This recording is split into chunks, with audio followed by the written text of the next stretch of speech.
Welcome to Committing Faith in Public, a podcast for people who want to be inspired by individuals and communities of faith, working for a more just, kind, and hospitable society. Through the stories our guests tell, we want to encourage you to commit your faith in public too. I'm Gary Peluso-Verdand, Executive Director of the Center for Religion and Public Life at Phillips Theological Seminary in Tulsa, Oklahoma. I'm on today with one of Phillips' own alumni, Loren Richmond. Loren is a Master of Divinity graduate, yes? Yep. And what year? 2013. 2013. It's been that long, eh? Yeah, hard to believe it. It is. It is. So first, Loren is on today. He is himself a podcaster now. And he has a podcast called Future Christian, which is available in Spotify and Apple and anywhere else. Google, pretty much most of the major platforms you can find it. Very good. Very good. And I want to talk to you about that some, but first, just generally, for those of you who don't, for those in our audience who don't know you, what have you been doing since graduation from Phillips? Well, a lot. It's hard to, I'll try to be concise. I've been fortunate to serve two churches primarily. One was a UCC church for about 3.5, 4 years. I was working in a new church start that unfortunately closed down about 7-8 months ago. That was the Disciples of Christ church start here in my part of Colorado area. And then currently right now I'm doing hospital chaplaincy, CPE, for those who know that, and then a lot of side hustles and efforts. One thing fun, it's not really fun anymore because I'm at the end of it where you just want to be done doing an MBA. Mm-hmm. So hopefully going to finish May or summer. Just depends how much endurance I have to finish. Right. Well, there are several things you just said that I want to get into. So I'm just going to jump into one of them. So one of the things I find that was interesting about your resume in a way is the various educational credentials and pursuing an MBA. So why pursuing an MBA? Yeah, I'll just say I still want to do a DMin or PhD at some point if my wife will let me.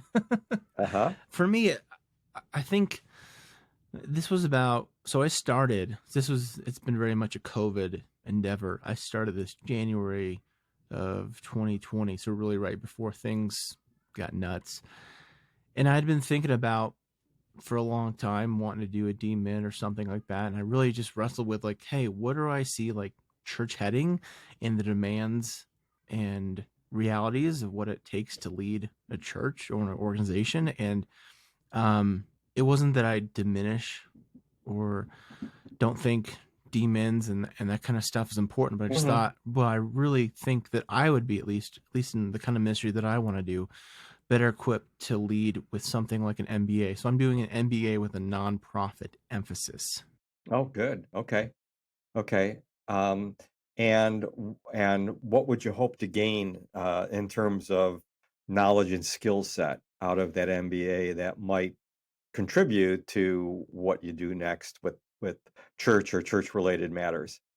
Yeah. So that's really been, I think I've been really just enjoyed. I mean, there's been, I'll just say financial management was not a lot of fun. Accounting was not a lot of fun. Accrual accounting, not super fun.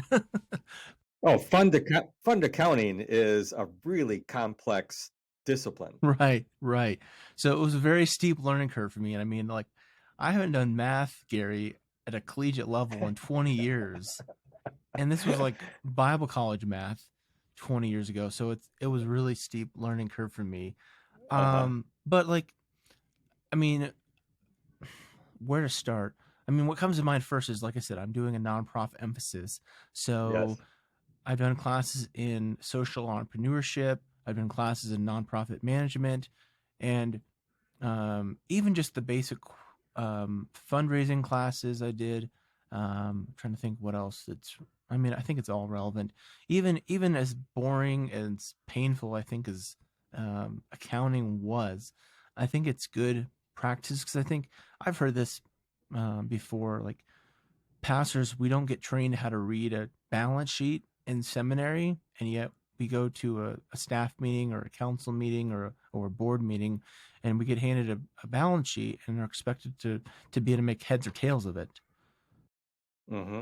Yeah, one of the reasons, in fact, is for a number of years here, our chief financial officer would, in fact, in a church administration course or in one of Nancy Pittman's courses, she would have the chief financial officer come in and try to show what a balance sheet is and how to read it. And you're right, unless someone comes to us with a background that includes some financial management, especially nonprofit financial management, they don't realize that if you have more than one fund, meaning that you've got an annual fund where you're bringing in dollars that you can expend out without restriction, and then you have some restricted funds as people set up various memorials, now you're into fund accounting and you're into something different from business accounting as a whole, and a lot of people who don't understand about donor intent and the way the IRS comes down on you can come down on you if you violate donor intent. It can be big trouble. It can. So there were a number of skills in that MBA, which and knowledge bases, which were not, while they might have been touched on here and there in the seminary curriculum, it certainly wasn't you're going to help you build a new habit or a new mindset so that you can deal with that part of it. And I think, just to be honest, Gary, the job market for a clergy person isn't what it used to be. And I know you've done a lot of writing and talking about that. So part of this is just realistic. Like, it broadens my job market abilities, and I kind of laugh about that because 20 years ago my mom was like, "Hey Loren, you need to get a marketable degree," and here I am 20 years later finally getting something. Right. I was always taught that the Master of Divinity was in fact quite a marketable degree when you think of in terms of its the variety of ways in which it helps you understand human nature and human communities and the like. And I think it is, and it's a good broad education. It's a deep education. However, there's nothing in a lot of our degrees that is that fits into the so how do you go about being an entrepreneur? How do you go about starting things? Starting some kind of organization. I've long said, as you've mentioned, my own writing and interest, that when one graduates seminary these days, one needs to either be prepared either to renew something or start something. Frankly, the renewal opportunities are diminishing, and increasingly it's start something. Like, that's kind of what that I've been really doing. Like, my parents, my dad's a pastor of a small inner city church here in Denver, and they ran a food pantry out of their church for 10-15 years. And a year ago I was like, "Mom, like, Dad, you should organize this and to make an independent nonprofit, because it's going to be a lot easier to get grants for a nonprofit that's independent of the church." And so I helped start that, and it's been going for about 6 months, and we've already gotten like 50,000 in grants. And I think really what's the only thing limiting it right now, I believe, is just the amount of time that I can help, like, commit to helping getting grants and grant writing and all that stuff, because it's a lot of work. I don't want to shy anybody away. Like, doing nonprofit kind of work, it's adding stuff on top of stuff. Like, if you're thinking starting a nonprofit at my church is going to be the solution to all my problems, it's not. But I think, like, honestly, if you have some kind of ministry in your church, some outward facing ministry, it can often make a lot of sense to spin that into a separate nonprofit. Can do a lot of good. It can, and like you were alluding to, it also comes with a variety of new requirements, like a church doesn't need to file the 990 every year, that a non-church based nonprofit would have to do so.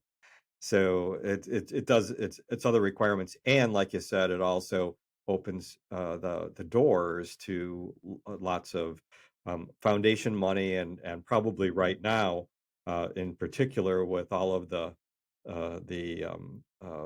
COVID related granting that's been done from the federal government to the states and then distributed. There's more kinds of money available now than probably at any time in recent history. Yeah. Yeah, absolutely. Yeah. I know that you had an opportunity, again, to start something that you were involved in a new church start, and you, as you said in your opening, that it closed. What did you say, about 7 months ago now? Yeah, May 2020, right? No, 2021. Yeah. Whatever year we're in, 2021 it was. Yeah. Right. Whatever year we're in. It's 2020 repeated the second time or third time. So it's always good, I think, to share. So what did you learn from that experience?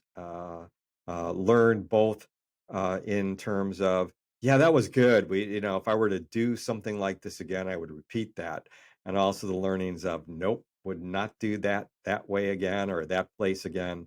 And here's why. So what say something, tell us some about what you learned from that experience of trying to start, or being involved at least in the start of a new community. Yeah. I mean, first thing I say is I loved the work. I mean, I really loved the work. I love the hustle. I love the thinking outside the box. I love the creativity and the trying new things. That was so much fun for me. Connecting with people who had been unchurched or dechurched and really had, I mean, I'm in Colorado, Denver metro, where there's the disciples of Christ presence, even the mainline presence is not that big, and we're very Right. evangelical, even though we're not Colorado Springs. There's still a strong evangelical presence here. So people Yes. really don't have any kind of sense of what mainline church is, especially no clue about who the disciples of Christ are. So it was really fun for me to be able to, like, hey, look at this tradition that we have that really has such a great depth and breadth of theological wisdom and history and teachings and people. So it was really fun to be able to, like, connect that to people in a new way. I think some of the things that I think that I would do differently. One, I know, like, in many mainline churches, they're getting away from buildings, but I still think buildings matter. There's just something to, like, having a permanent presence in the community. So I met in a school building, at least pre-COVID, mind you. So we'd set up and tear down every week, and it was exhausting. And I think the only way it worked, because I was just like, I'm fairly young, and I could do it. I could do the physicality of it, and we'd have a few volunteers to help us every week. But I mean, it was no joke. And I think a lot of people, like, think, oh, we're going to sell our building and meet in a school, and it's going to be the solution. And call me first, and I'll tell you how much work it really requires and all the ins and outs. Like, because like, people don't think a church that's been on a corner, like, yeah, it may lack the impact in the community, and people like, oh yeah, that's right, there's a church there, but it's still there, and people can still notice it. Whereas a school is a school. That's what they think of. And there's institutional, infrastructural things you have to, like, set up and tear down every week, like, signage and make it like, trying to create a sense of sacred space in a elementary gymnasium isn't the easiest thing to do. Right. Now, I think obviously buildings are expensive and create their own challenges. I'm not, again, saying that a building is just like a golden solution. I think thinking strategically, like we talked about nonprofits, how can we involve nonprofits in here to make this a community space that's more used more than just Monday, or I'm sorry, just Sunday. So it's used Monday through Saturday. But I think having a permanent presence would really be helpful. And another thing is, and this is something that I kind of bristle saying, is I think bivocationality has to be the thing. And I would say that the thing that the thing I would preface is I think it really has to be, great care has to be taken for the church planter, because like it's one thing to like say, hey, we want you to be bivocational, and then like, you know, I think there's almost no way to lead a church and not be, whether or not you're getting paid full time to be full time, putting in full time work, if that makes sense. So I think really has to be great care made to say, hey, if we're going to expect this pastor to be bivocational, we really need to have expectations that are bivocational.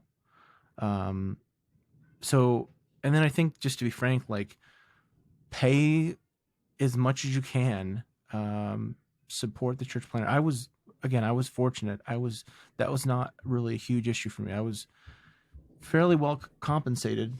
I mean, at least there's my guest in mainline world. But I think one of the things I realized is I had an opportunity. I turned down a CPE, church certified pastoral education residency, back when I was getting started, because I was like, oh, I want to do this. You know, the expectation was that I do this full time, the church planning, and I think in hindsight, it would have been better to do that. Now that's why I say, though, making sure expectations are reasonable, Dad, no! because I don't think there's any way I could have done. Don't do that. You can hear why I don't think there's any way I could have done. Hospital chaplaincy is no joke. It's very demanding. Yes, and it is church very planning. demanding. So I don't know if that really would have worked, to be honest. So I think bivocationality is important, but you know, I don't know if there's. It has to be the right time and place and system. Right. What are you thinking these days about what the church is really about?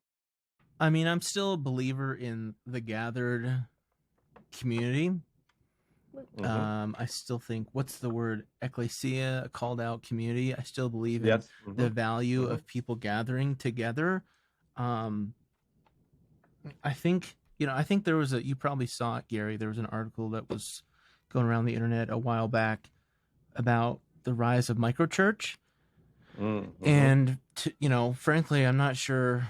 This is something I've been thinking and praying and wrestling in my head for like the last 6 months about starting a home church. Because, and this is again, one of my kind of MBA learnings is economically, on a, you know, when we think about scale, how a business can do well, at least in our current economic setup, they either have to go really big or get really small, or just be really small and really lean.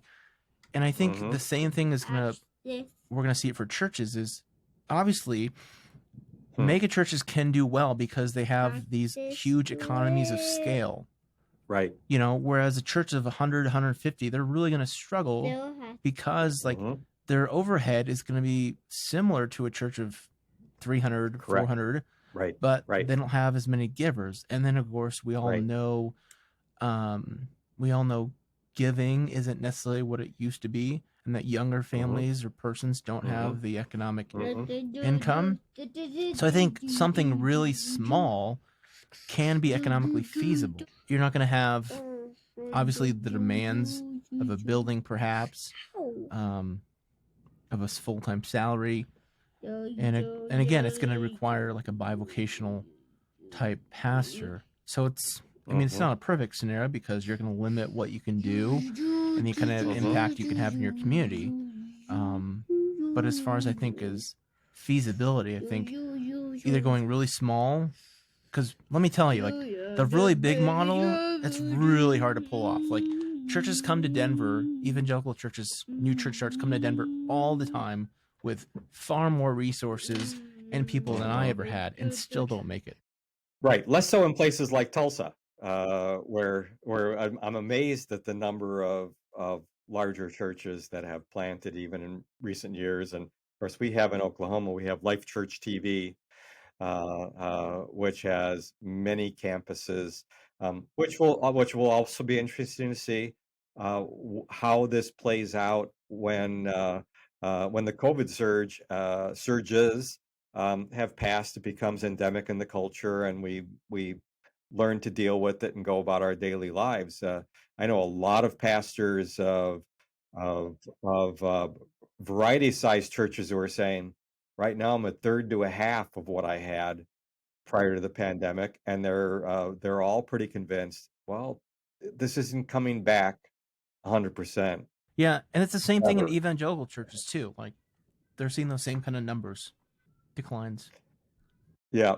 So besides the size thing, which I think is really important, really important insight about what size we might be looking at. So what would you have if you were to start a home church or a house church? What would it do? What would be its mission? I think a slim mission would be really important because, again, think about, you're going to have really limited time and resources, so you got to be really slim down in your mission. And I think, you know, this was something I think that I don't know, I wouldn't say I struggled with. I think folks outside of me struggled with the slimness of my mission, feeling like my new church start wasn't doing enough. But I was of the thought, like, yes, like I want to be doing work in the community, but at this point, my biggest goal and aim is becoming sustainable, becoming feasible. So I know one of the resources you're trying to offer to pastors and all today is through your Future Christian podcast. So as we come to the last few minutes here, tell us some about what you're trying to do with the Future Christian podcast.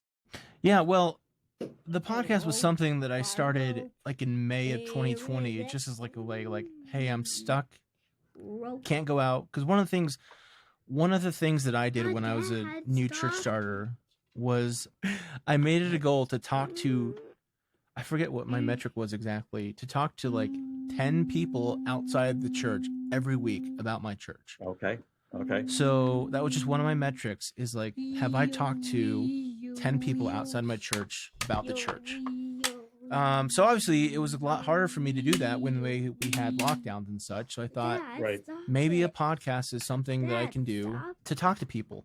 So I've really been fortunate to talk to a lot of really cool people, interesting people about matters of church and faith and leadership, and really enjoyed being able to do it. So I'd love for folks to check that out. Have some great guests. Diana Butler-Bass, Brian McLaren, Jay Baker, some Disciples folks. So it's really ecumenical, progressive, broadly progressive Christian scope and aim. And something that I'm working on, Gary, is called the Future Christian Network, which I'm looking to partner with other podcasts. So Gary, I was going to chat you up about this after recording. Other podcasts looking to kind of work together to increase our scope and our reach and our network by working together. I was curious, when you named it Future Christian, what did you have in mind? Why? I mean, obviously that's not, if it said past Christian or today's Christian, today's Christian sounds really pedestrian, and past Christian sounds like, no, we got too much of that. We don't need that. So it might sound obvious, but I'm curious why you chose Future Christian as the name. Well, I'll give a shout out to, he was my former worship leader, Paul Romick-Levitt. He came up with a name, but it was something like, what can I call this that's future thinking, to detail that I want this to be future thinking, passionate about the future of the church, leading in the future, that kind of thing, forward thinking. So he came up with that name, and I was like, boy, that's great. Well, Loren, it's great talking to you today, and I really appreciate your candor in talking about your post-seminary experiences and the challenges of being in ministry today.